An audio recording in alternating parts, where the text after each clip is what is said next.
ایک سبق سیکھا، اور وہ سبق یہ ہے کہ اگر آپ کی بھی اسکن موٹی نہیں آپ سروائیو نہیں کر سکتے۔ اس ملک، اس معاشرے میں رہنے کے لیے، سروائیو کرنے کے لیے سب سے پہلا اصول سیکھ لیجیے، وہ یہ ہے کہ آپ کا دل اور گردہ بہت بڑا ہو چاہیے۔ وائس چانسلر صاحب سیٹ پہ بیٹھے ہیں، یہ وی سی ہیں، ان کے کتنے ایسے کلیگ ہوں گے وہ روز روتے ہوں گے یہ وی سی کیوں ہوگی۔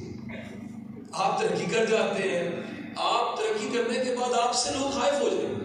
پچھلے سال چنیوٹ میں ایک لڑکا مقابلے کا امتحان پاس کر کے اے سی لگ جاتا ہے، اس کا خاندان اس کا مرڈر کر دیتا ہے، حسد نہیں۔ اس معاشرے میں آپ طے کر لیجیے، جب بھی آپ تھوڑے سے نمایاں اور غیر معمولی ہوں گے، سب سے پہلی چیز جس کا سامنا آپ کو کرنا پڑے گا وہ بہتان ہے، وہ حسد ہے۔ بہتان کیا ہوتا ہے جی؟ بتائیں، بہتان کی تعریف کیا ہے؟ دین نے سخت ناپسند فرمایا بہتان سے۔ کیا ہوتا ہے؟ بہتان کیا ہوتا ہے؟ کوئی خود سے بات بنا کے آپ کے خلاف چلا۔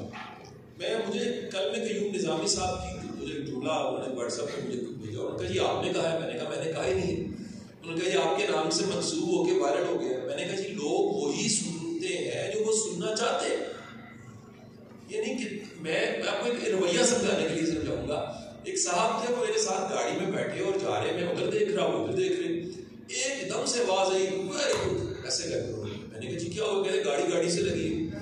میں نے کہا جی آپ نے ویری گڈ تو ایسے کہا ہے کہ چھکا لگ گیا ہے، کمال ہو گیا، کہتے مزہ آ گیا، ایڈی سونی بچی ہے۔ میں نے کہا یہ ہماری مینٹیلٹی ہے، ہم کسی کو نقصان ملتا ہے خوش ہوتے ہیں، ہم کسی کی عزت خراب ہوتی ہے خوش ہوتے ہیں، ہم کسی سے جھوٹ منسوب کیا جاتا ہے خوش ہوتے ہیں۔ دین میں کائنات کے سب سے بہترین انسان اللہ کے رسول صلی اللہ علیہ وسلم، آپ کے قدموں کی خاک پہ بھی ہم نے سار، حضور نے فرمایا کسی شخص کے جھوٹا ہونے کے لیے اتنا ہی کافی ہے وہ سنی سنائی بات کو آگے منتقل کرنا۔ شاید یہ گناہ بڑا مشکل تھا 1400 سال میں، شاید یہ گناہ آج سے 100 سال پہلے بھی بڑا مشکل، شاید یہ گناہ آج سے 20-25 سال پہلے بڑا مشکل تھا، آج یہ گناہ آسان ہو گیا۔ کیسے؟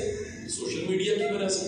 آپ بغیر تحقیق کے کسی چیز کو پکڑتے ہیں، ریسرچ نہیں کرتے، جانتے نہیں ہیں، سطحی آپ کے پاس انفارمیشن ہوتی ہے، آپ آگے منتقل کرتے ہیں۔ میں پرسوں کہیں لیکچر دے رہا تھا، آفیسرز تھے، صاحب کا سوال آیا، انہوں نے کہا جی سیلف ہیلپ کی جو کتابیں ہیں وہ گمراہ کرتی ہیں اور یہ کرتی ہیں وہ کرتی ہیں۔ میں نے کہا مہربانی فرما کے مجھے 5 سیلف ہیلپ کی کتابوں کے نام بتا دیجیے۔ میں قسم کھانے کو تیار ہوں، ایک نام بھی نہیں بتا۔ یعنی ان کا سوال اتنا سطحی تھا کہ انہوں نے خود کبھی زحمت ہی نہیں کی، اور انہوں نے ایک اپنی رائے بنا لی، اور یہ رائے آپ کو زبان سے دے آپ ملے گی۔ یہ اتنا بڑا چیلنج ہے، آپ یہ قومی مسئلہ ہے اس وقت کا۔ جو حقیقت ہے وہ کچھ اور ہے، جو آپ کو پتا ہے وہ کچھ اور ہے، اور جو پتا ہونا چاہیے وہ کچھ اور ہے۔ یہ اتنا بڑا کمیونیکیشن گیپ ہے کہ ہم سارے کے سارے لائن میں لگے ہوئے ہیں، جس کا پیچھا کرتے ہیں اس کو بھی خبر نہیں ہوتی کہاں جانا ہے، اور جو ہم ہیں ہمیں تو بالکل خبر نہیں ہوتی۔ ایک لطیفہ کسی زمانے میں نے کسی کتاب میں پڑھا، ایک صاحب کی گاڑی کی ہیڈ لائٹ خراب ہو گئی۔ آپ میں سے کسی کو اگر ہیڈ لائٹ خراب ہو جائے، گاڑی چلانے کا ایکسپیرینس ہے موٹر پہ، تو میری بات کو سیکنڈ کرے گا۔ اگر ہیڈ لائٹ خراب ہو جائے اور آپ کسی روڈ پہ ہو، اندھیرا بہت لگا ہو، تو صرف ایک ہی رستہ ہوتا ہے گاڑی کو منزل تک لے کے جانے کا، وہ ہے اگلی گاڑی کو فالو کرنا شروع کرنا۔ تو انہوں نے اگلی گاڑی کو فالو کرنا شروع کر دیا۔ فالو کرتے کرتے کئی موڑ آئے، کئی گلیاں آئیں، کئی چوراہے آئے، کئی بازار آئے، آخر کار وہ گاڑی کہیں جا کے رک گئی۔ جب رکی تو ان کو خیال ہے رکی گئی، ہم نے آگے جانا ہے، تو انہوں نے ہارن دیا تو وہ ساتھ پیچھے اترے۔ ان کہ جی آپ ہارن کیوں دے رہے؟ کہ جی میری ہیڈ لائٹ خراب ہے، میں آپ کو فالو کر رہا تھا، تو آپ آگے چلیں۔ انہوں نے کہا میرا گھر تو آگے، آپ نے جانا کہاں پر؟ حضرت والا ہم نے صرف اس کو فالو کر رہی ہوتی ہے، اسے خود بھی نہیں پتا ہوتا کہاں جانا ہے، اور ہم بھی اس کو فالو کرتے کرتے وہاں پہنچ جاتے ہیں جہاں جانے نہیں تھا۔ پوری قوم کی حالت دیکھ لیجیے، آپ کی پوری قوم جہاں کھڑی ہے۔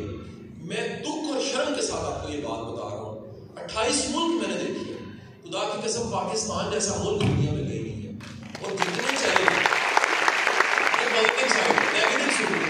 اور جتنے مسائل ہم پاکستان میں نے پاکستان کے لیے پیدا کیے ہوئے، اور اس کا سارا الزام صرف ہم حکمرانوں پہ لگاتے ہیں۔ بھائی ہم کام ٹھیک نہیں کرتے، پہلے ہم کام ٹھیک کریں۔ آپ طالب علم ہیں، کیا آپ لائبریری کا رخ کرتے ہیں؟ کیا نصاب کے علاوہ آپ نے 4 کتابیں بھی پڑھی ہیں کہ نہیں پڑھی؟ کیا آپ نے کوئی علم والا ڈھونڈا ہے، اس کی یونیورسٹی کی ہے؟ کیا کسی استاد کا بریف کیس اٹھایا آپ نے؟ کیا کسی کے گھر چل کے گئے کہ سر میں سیکھنا چاہتا ہوں چھٹی کے بعد آپ؟ جب آپ نے اپنے حصے کی شمع نہیں جلائی، آپ سارا الزام پہ رہے، حکمران ٹھیک نہیں ہے، بیوروکریسی ٹھیک نہیں ہے، ادارے ٹھیک نہیں ہے۔ سر جو آپ کا اپنا کام ہے وہ تو آپ نے کرنا ہے۔ دنیا کی کوئی ماں جتنی مرضی محبت کرتی ہو بچے سے، لیکن جب پیٹ خراب ہوتا ہے بچے کا، وہ دوائی نہیں خود کھا سکتی، بچے کو کھانی پڑتی۔ یہ آپ کو سمجھ آ جائے، مسافر آپ، سفر آپ کا اپنا ہے، منزل اپنی ہے، کامیابی بھی اپنی ہے اور قبر بھی اپنی ہے۔ یہ آپ کی اپنی لائف ہے۔ مہربانی فرما کے اس اپنی لائف کی ذمہ داری کو قبول کرے اور اس 5000 سال پرانے درخت کی طرح اپنی مضبوط کرے، کیونکہ یہاں رہنے کے لیے آپ کو تیار ہونا پڑے گا۔ تیاری کیا ہے؟ اس دنیا کو راضی آپ نہیں کر سکتے۔ اس دنیا میں نبی رسول پیغمبر بھی آئے، ان کو بھی کیا فیس کرنا پڑا، کیا کیا اس زمانے میں؟ کرٹیسائز کی، تنقید کی۔ اس دنیا میں بڑا برین اگر ماضی میں آیا ہوگا، سوکریٹس، سقراط،